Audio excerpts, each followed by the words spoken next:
to the very essence of your being. And I know that it is this very essence of your being that has called forth this very experience in this moment. Because something within you needed you to be in touch with it so that you can remember who you are and why you are here. You are here to love and to absolutely embrace the very spiritual being of your life. We move into a new topic this month in honor of all fathers, and that topic is the Father's presence. We spend a lot of time talking about the Father's absence, don't we? Let's talk about the Father's presence. You know, Ernest Holmes said, if your mind and my mind were not the same mind, we would not be able to communicate with each other. So we communicate with everything. We communicate with animals. We communicate with our plants. We communicate with our atmosphere. We communicate with our family. We communicate with friends. We communicate with strangers. And when we communicate, we are absolutely exchanging energy. So when we communicate with plants, they feel our energy and they give off their energy to us. So when we communicate in the atmosphere, we receive the same kind of vibrations that we have sent out. If we're sending out toxic air, then we're getting in toxic air. And so there is this great exchange of energy that is going on. So sometimes the universe, as nature, needs to cleanse itself through rain to be free of the energy that we've communicated to it.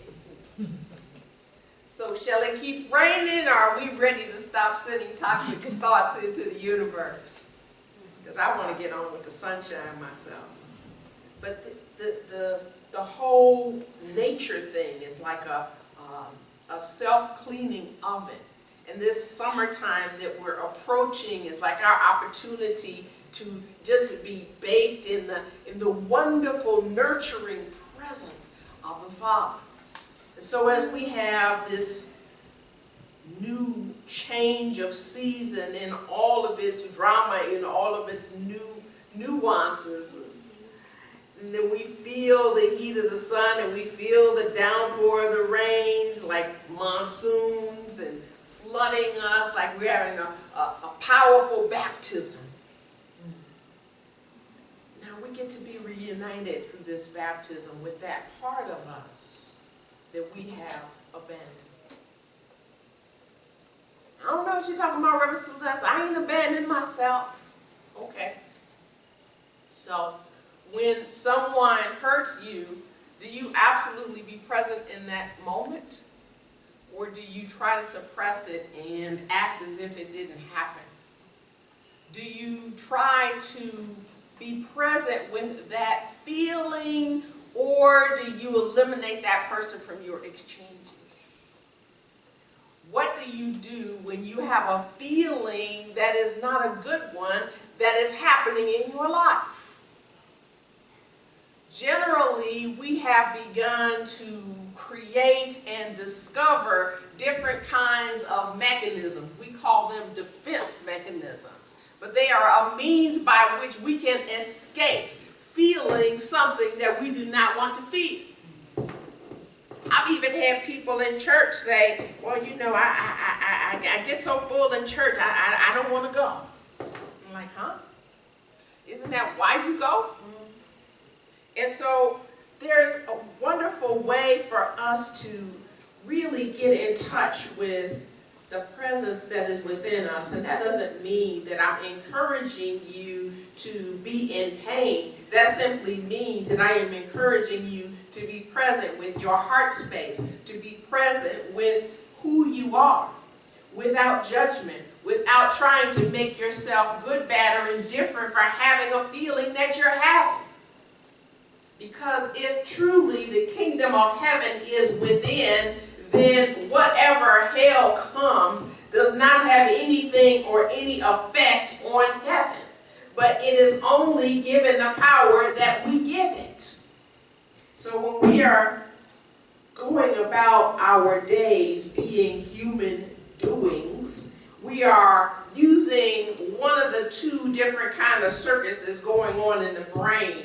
And we're using that part that plans and decides and acts. We're using that part of us that is manipulating, and it's not the highest form of spiritual edification. It's kind of in the middle, especially if you're in New Thought and you just got into New Thought and you're like, we got these spiritual laws. Let me see what I can manipulate.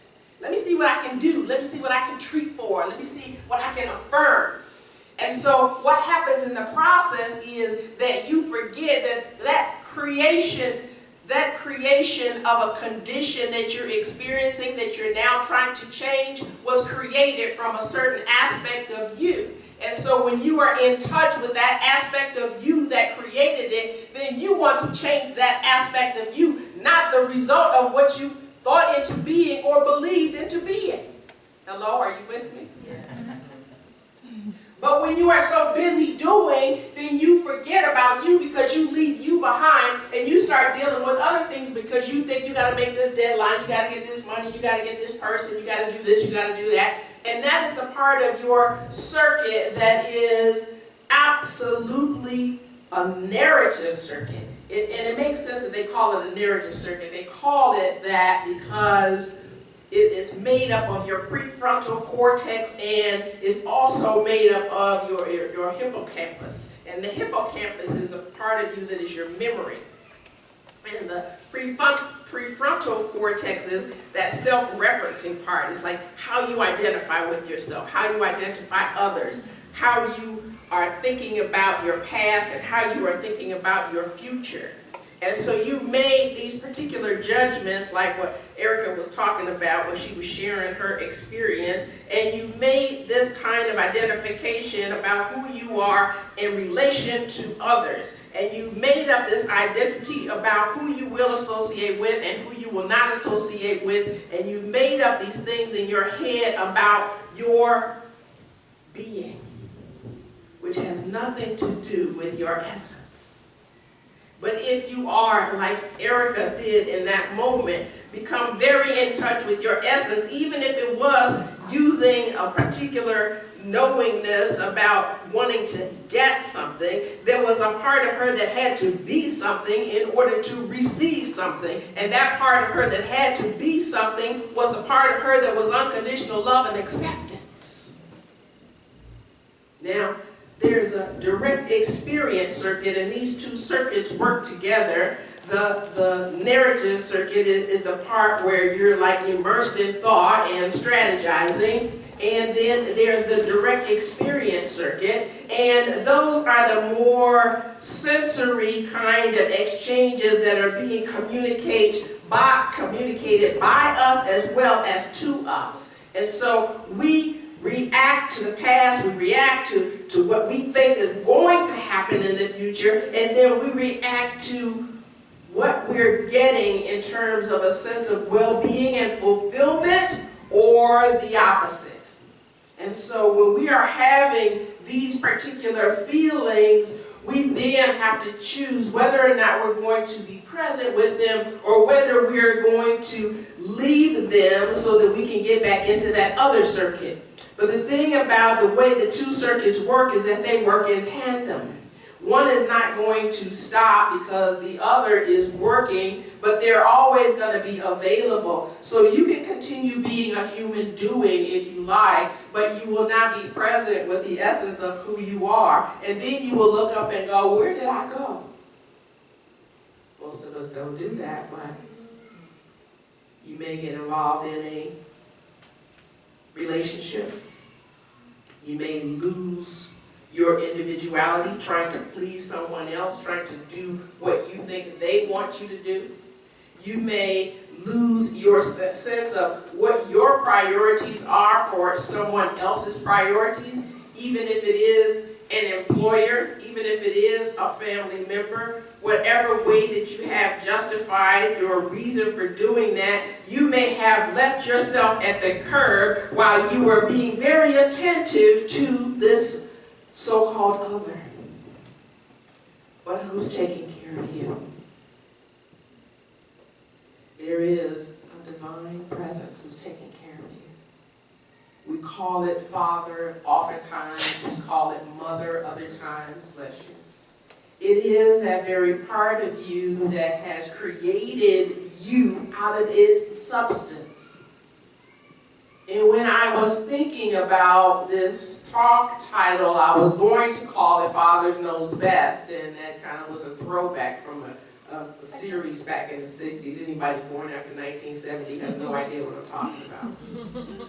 But there was this perception that, you know, when your father gets home, everything's going to work out. And that was pretty much a recurring theme for all those sitcoms during those days. Because somehow there was an idea that the father was this wise being who had all of the solutions.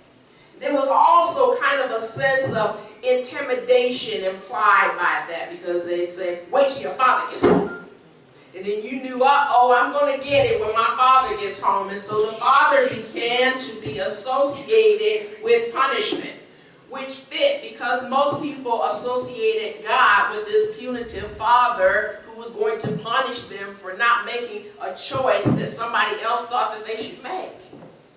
And so there are this plethora of images that we have of what a father is. But let's take a look at some of the more well-being kind of feelings that we may have when we think about fathers.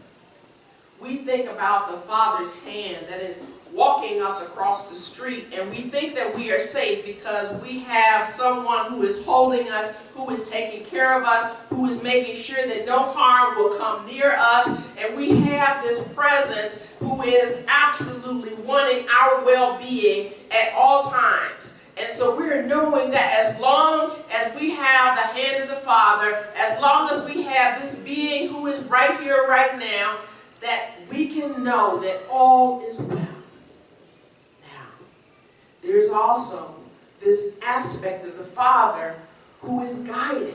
There's the aspect of the Father who is sending you in the direction that is for your highest and best good.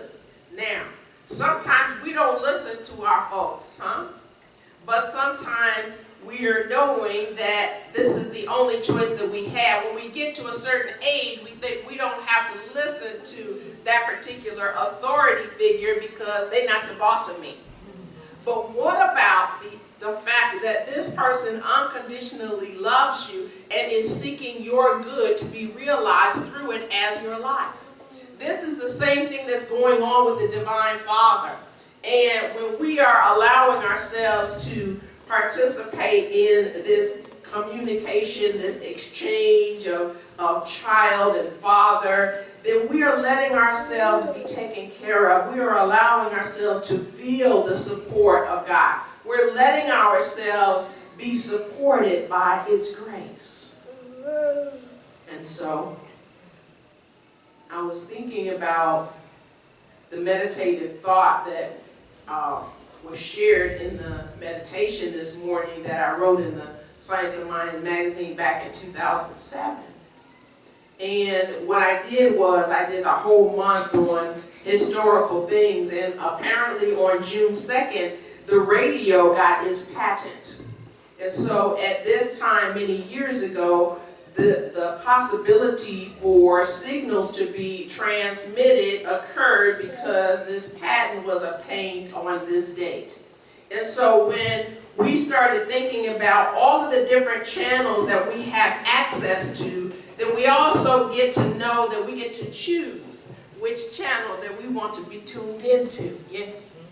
And so if we're in static, that means we probably haven't decided which circuit that we want to be following. We may be kind of wobbling in between, and we're not really getting any sound and anything intelligible that makes sense to us or anything that we even want to hear.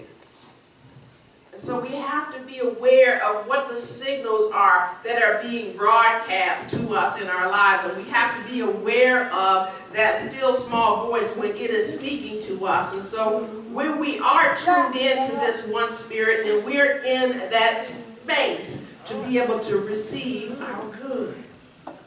Now, people respond to us according to the energy that they consciously choose to do so. Now, I'm sure many of the new thought places that you've heard have told you, well, you know, people are going to respond to your energy based on what energy that you're giving them, and they're going to respond back with that same energy. And that's a possibility too. But that's presuming that you have no control over how you're going to respond. Just because someone comes to you in a certain way doesn't necessarily mean that you want to be tuned into that channel. It doesn't necessarily mean that you want to be on that same frequency. It doesn't necessarily mean that you want to kind of play out the drama that could follow.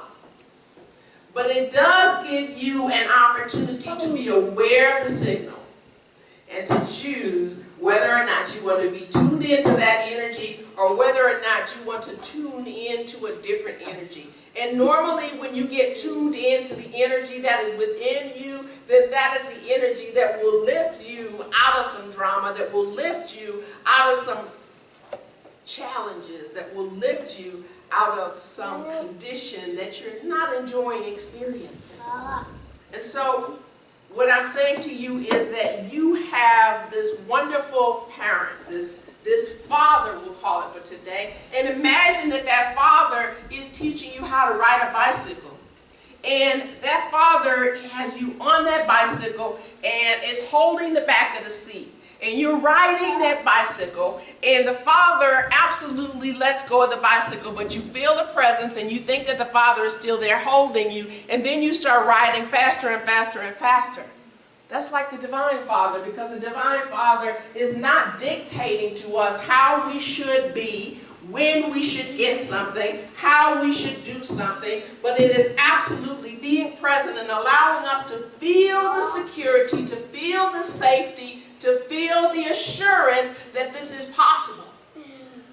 And this is not unlike, you know, what's going on with Olu, and he tries to express himself, and he wants to run here, and he wants to run there. And there's always someone who is going to be there to look out for him, but he gets to express himself the way that he wants to. This is how we are, because we were blessed with freedom, because we were made out of freedom. So we're free to do stupid things, and we're free to do smart things. We're free to make wise choices, and we're free to make unwise choices. And because we have this kind of unconditionally loving Father, then we can absolutely know that we are always safe. Now, I know that we get scared. I know that things happen that are not in line with what we were choosing to experience. And I know that when we get scared, that fear takes control of our minds. I know that fear takes control, just like that TV show, The Outer Limits.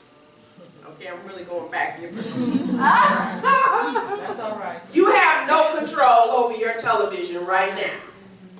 And so now you begin to think that this other thing has control of you, that this other thing has your mind for a split second. I was like, really? Oh my God. Right? But when I would hear that, I would believe it. And it's easy to believe because of the powerful voice and the intonation and everything that's coming across. And they told us that we don't have control anymore. And we believed it. And we were very quick to give our power away to a fictional program because we were more in touch with our fear than we were with our power.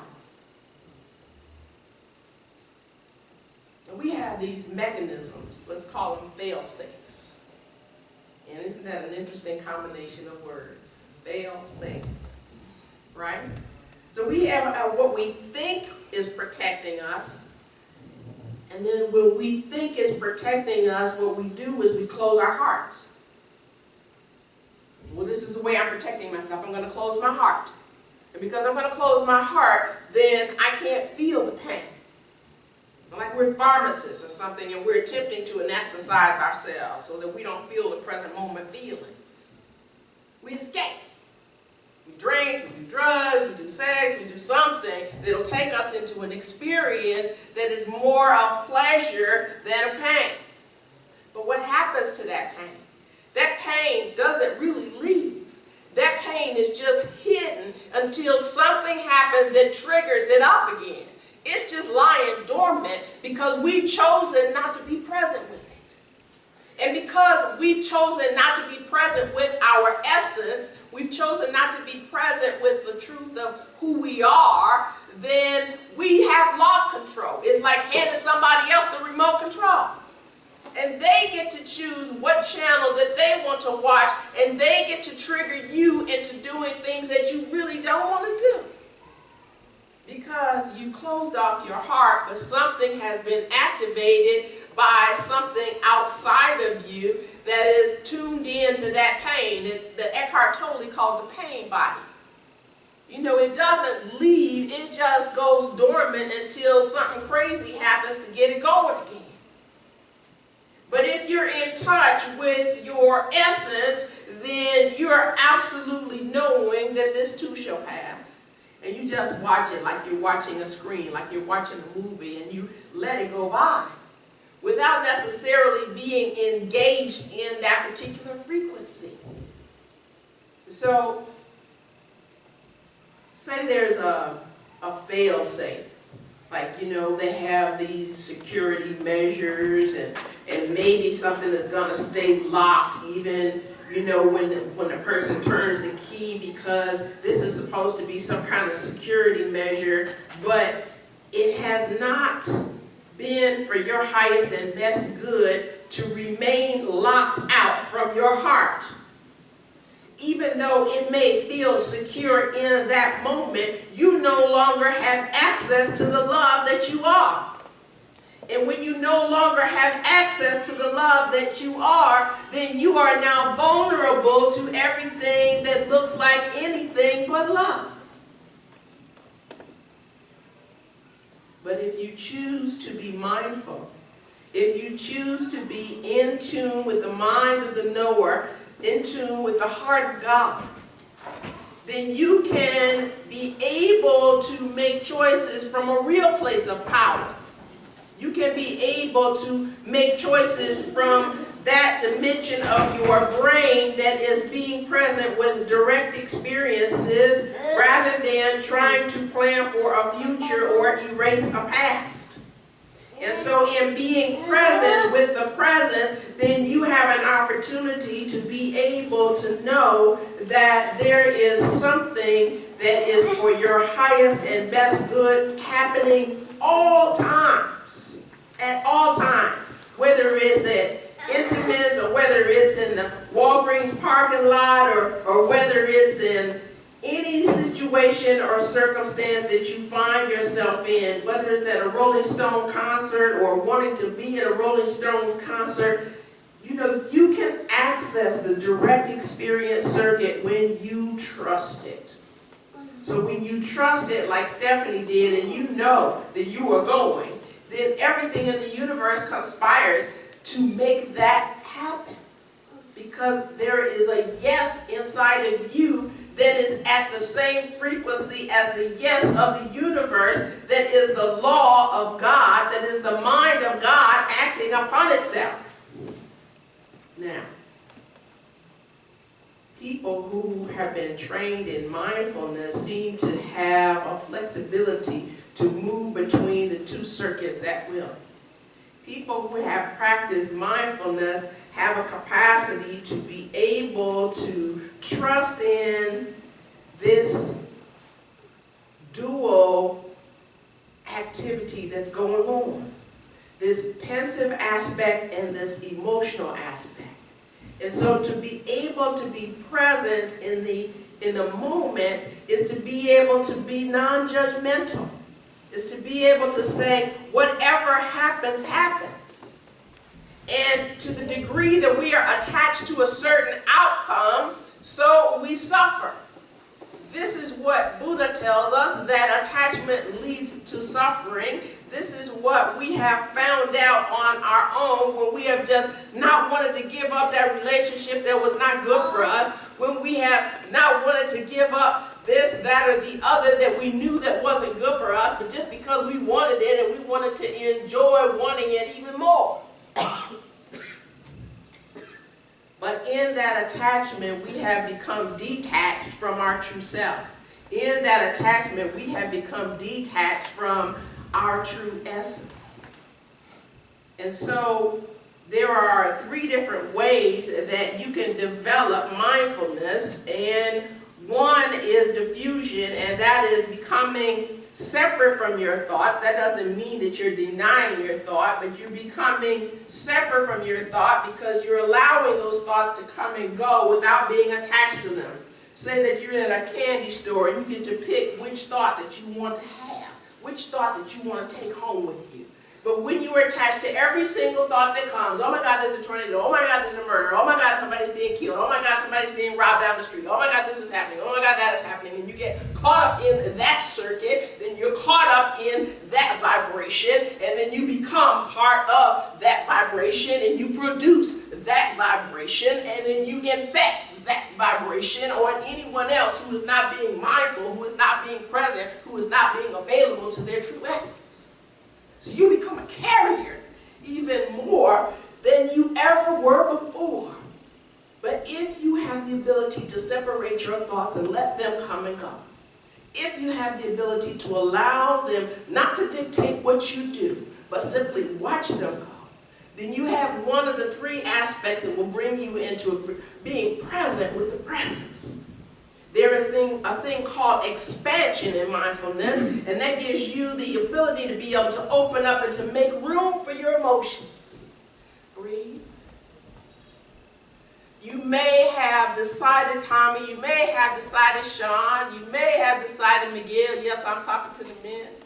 You may have decided that I was told when I was growing up that I don't need to be feeling any pain. I don't need to be crying. I don't need to get caught up in some emotion. That's for women to do. I don't need to be subject to my vulnerability. I need to be strong. I need to be able to portray my strength. I need to let everybody know that I am a strong being and I am not to be messed with.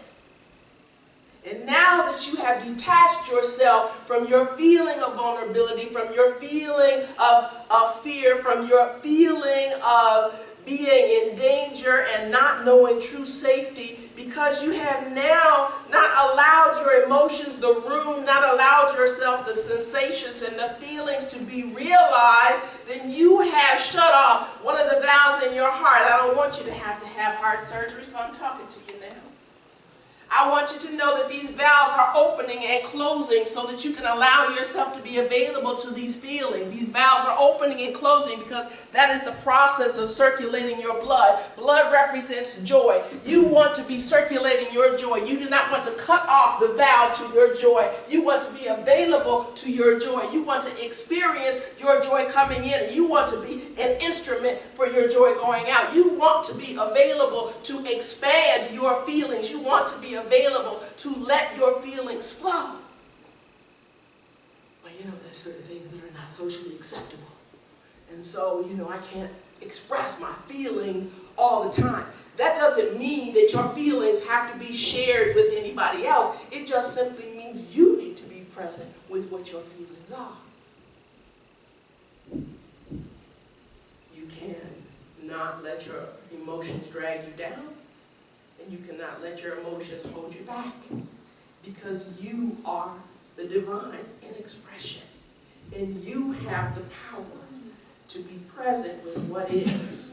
You can absolutely know that the more that you are able to feel the pain, the greater you are able to feel the joy. I always tell people when they're grieving, even when they've broken up from a relationship, or even if they've lost a loved one to the thing called death, there is now carved out in your heart from that deep pain, just like an erosion on a mountainside, there is now a capacity for you to love deeper because you've had the capacity to be present with your pain. This is how the heart works. Opening and closing, allowing the flow. Just being present with what is. The third dimension of being mindful is engagement. And so when you're able to be present with what is happening, when you're able to be involved with what you're choosing to do or what you're doing because of whatever you thought you should be doing, whatever it is, to be engaged in that moment. It was a strange thing when we were watching 60 Minutes again last week, and they were talking about this Navy SEAL, about how they took down Osama bin Laden. I was like, oh, really, do I want to watch this? And I said, okay, God wants me to know something here. And so he would use the word engage. And so, who was it? Mike, whoever the commentator 60 Minutes. So what do you mean engage? Is that a shooting? Yes. So he was calling murder engaging. So that was what he meant when he fired his gun. He was engaging. Well, you can't really kill anybody if you're not being present in that moment, can you? So what about using engaging to be present in all of our interactions? Now, I'm not saying I'm not guilty, I am.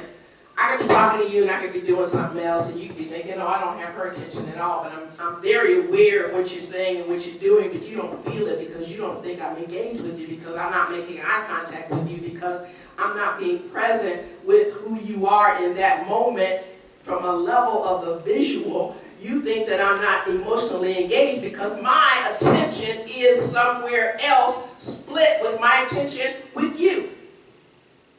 And you may get that same response from your significant other. It's like, don't you hear me talking to you? Don't ignore me. I need you to listen to me. You don't hear me when I'm talking, etc., etc., etc. So when we're talking about being engaged, we're talking about being fully present with another energy. So you get to choose to be present and to engage. And so be able to separate your thoughts, to expand your feelings, and to be present. And so now you have a less of a likelihood to be getting ready to walk out the house and go, whoa, I forgot me.